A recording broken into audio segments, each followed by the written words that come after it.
y'all, Heretic here. Patch 26.2 drops tomorrow, May 9th, and we're excited and we're ready to go. Buddies leave very soon. Buddies will be gone starting tomorrow, and it feels great because I'm tired of buddies. But heck with buddies, we've got other things to talk about now. In this video, we're going to address the patch and most of the things Battlegrounds related, except for the things we did last week. So when the initial news was released, we covered all the new minions, we covered the new hero, and a couple of the other things. We're going to recap a couple of these things. We're going to look at a whole bunch of new things they released, adjustments and whatnot. But for the new heroes and minions, we can skip all that because we already know all that. And if you don't know that and you missed it, take a look at the last video because that one is going to give you the update with those minions if you're looking to get into the deep dive on that stuff. So right off the bat, starting May 9th, there is only going to be 6 minion types in the shop to start because they want to just dribble it in. They don't want to give us a tidal wave of new things because most of the minions in the pool before are gone, and now there's a whole new slew of them. So if they just gave us everything, we'd go crazy. So starting on the 9th, we get beasts, Murlocs, dragons, elementals, and Naga. That's going to be your only options. Those are going to be the tribes we see. Then on the 11th, they're going to add pirates. On the 15th, they're going to add demons. And finally, May 22nd, they're going to add Quilboar and mechs. Honestly, those are the ones I kind of want to see the most. I want to see them all, but the Quilboar and the mech ones are the ones I'm super looking forward to. So I have to wait all the way to the 22nd to get the ones I'm super excited for.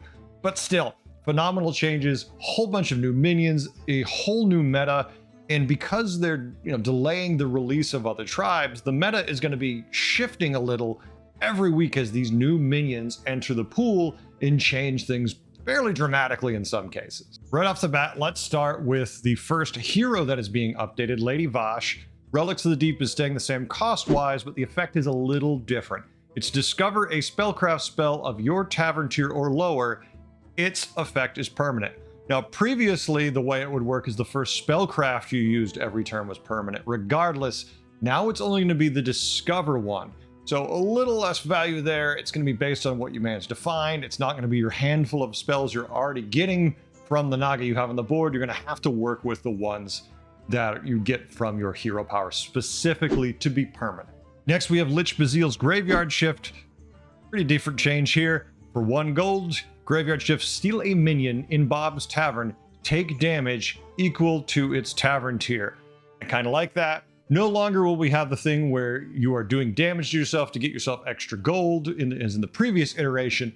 Now you're going to be able to target a minion in the shop you want, and you're going to take damage equal to its cost. I like that change. That's a pretty cool thing. I was kind of annoyed, and I think most people were, with the tempo in the normal Battleground meta that you get from this ability. But now that it is balanced in such a way, yeah, you can get a minion a little faster, but you're going to take damage based on how good it is, and it's not going to allow you to tier super fast, although this still allows you to tier and then buy a minion for 1 gold out of the shop. You just also take damage for it. But once you get, say, some way to prevent that damage, do you care? So there's still going to be some tempo play here where you can tier up a little faster because you're going to be able to get better minions essentially on the cheap once you don't care about that health price to pay. And real quick, we have just some heroes that the lobbies have been adjusted. They're eligible for from the previous versions. Shutterwalk can now be played in a beast lobby. Originally, the issue was with Alley Cat and the hero power's ability to give you a bunch of free triples. That problem's been solved because Alley Cat isn't in the game any longer. N'Zoth no longer banned in any lobbies. So there was a time where there just weren't that many death rattles. So they made it so N'Zoth was banned from lobbies that didn't have the right kinds of death rattles available to them. Now they're saying it's back into every lobby because there's more minions with death rattles that make it work, I'm assuming. I'm not sure how I like that one because I did like it that you didn't get screwed sometimes and get put in a lobby where there's really only 1 death rattle tribe to work with. We'll see what happens with N'Zoth. Mutanus is now banned in Naga lobbies. That makes me sad because, of course, Spellcraft was a great way to spit those stats, make them permanent, and get away with a lot of shenanigans. Now we can't do that anymore, which is probably for the best. Definitely not for the best for Mutanus, though. Finally, Vol'jin, the same lines exactly. Now banned in Naga lobbies. Oh, you like using Spellcraft to give big stats to a minion and then move those stats?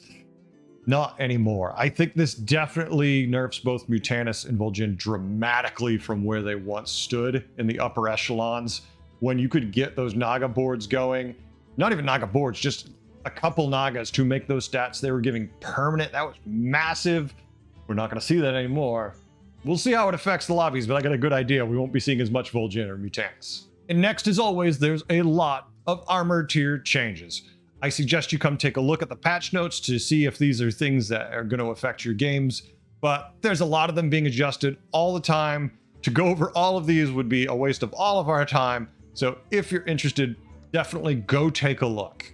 And let's touch upon keyword updates real quick, because these are important. Even though we talked about them last week, there's some more clarifications on some stuff, and we have a lot of information that you might have missed. First, poisonous is gone. No longer poison in the game. It has been replaced by venomous. Venomous is the first time it deals damage to a minion, it goes away. It will come back next combat, but for the purposes of this combat, you've lost it. So if you have a 1/600 minion, yes, that first thing it hit, it's gonna die. But then it's just doing 1 damage every time it tinks away at the other target. So be careful. Don't build yourself just as a massive poison machine, because you're now a massive venomous machine. Wind Fury has changed a little bit in that now that when you triple a Wind Fury minion, it will no longer gain a Mega Wind Fury.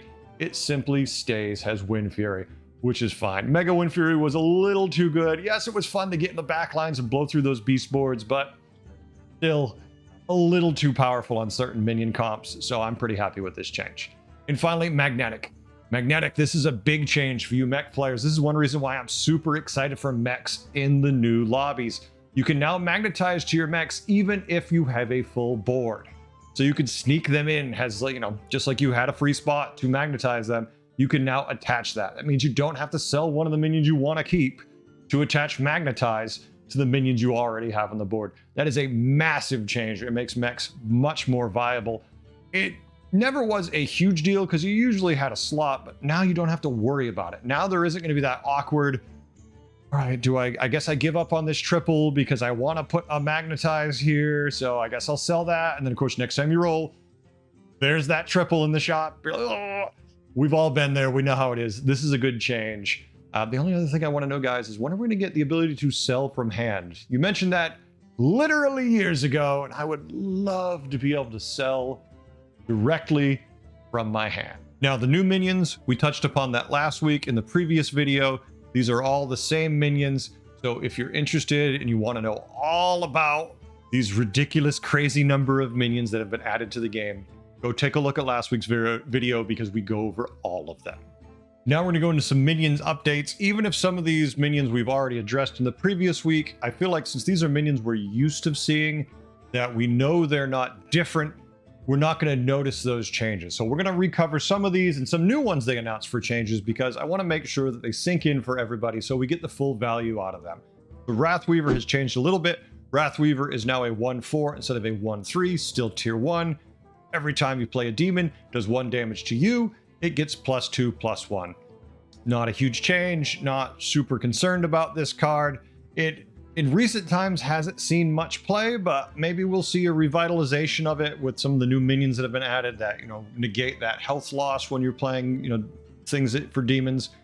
That might make this a little more viable. We have a slight update to Tad. Tad is still a tier 2 Murloc, but instead of being a 2/4, and when you sell it, you get a random Murloc, it is now a 2/2 that gives you a random Murloc. To be honest with you, I kind of feel like that's in line a little better because 2/4 felt really good, considering it also gave you the economy value when you went to sell it. It definitely seemed to be a little overperforming for me. It was almost an always card you bought. Now you might think about it, although you still probably will. Snail Cavalry, still a tier 2 Naga, got a tiny change. Now instead of having 4 attack base, it has 5 attack base. And same as before, when you play a spellcraft card, it's going to get +2 health. Balances out a little bit more. Typically the problem with this minion is it gains a lot of health and then you have no attack and you're like, it's only 1, but it does make a difference. We'll see how it impacts the lobbies. Deep Sea Angler got a slight change to its spellcraft, not to it itself. It's got the same exact stat lines. It's still a tier 2. It's still a Naga, but now instead of giving +3 health, the spellcraft gives +4. Good change, no complaints there. Thorncaller got a pretty big change. I don't love it because I really liked Thorncaller. I felt like it was kind of, in the previous iteration of Quillbor, very good, especially at tier 3. Now it's a tier 2. It's a 3/2. Death Rattle gives a blood gem. A far cry from what it once was, but it went down a tier, and it's still a pretty good card. I definitely can still see this on people's boards, so Thorncaller, while weaker, is still good.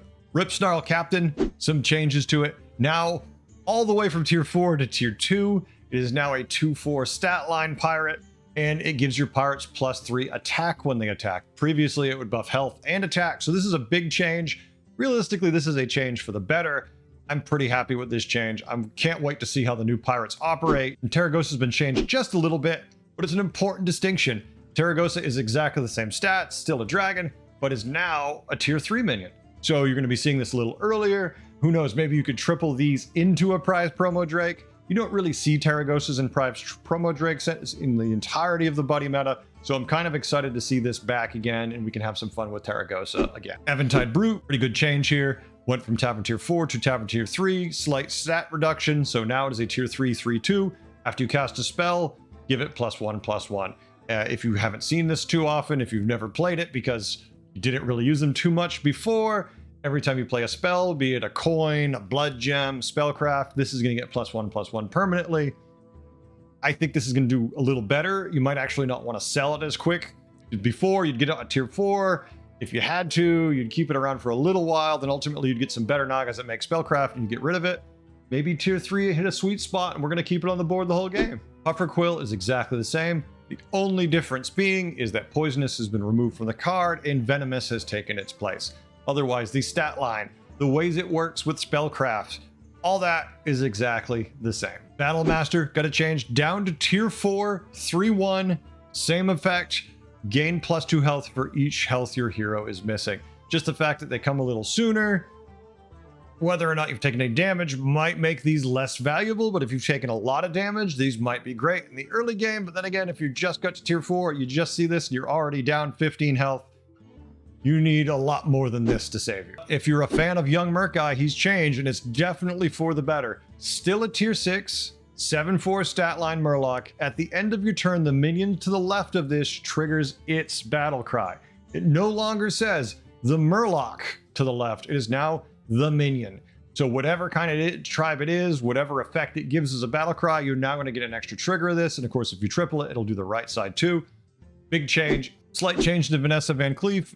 Vanessa is still a Tier 5. It is now a 3/7. Whenever this attacks, your pirates permanently get +2/+1 stats. Manton Queen's back, and Manton Queen is just a hair different. And what I mean is, they no longer can get Divine Shield.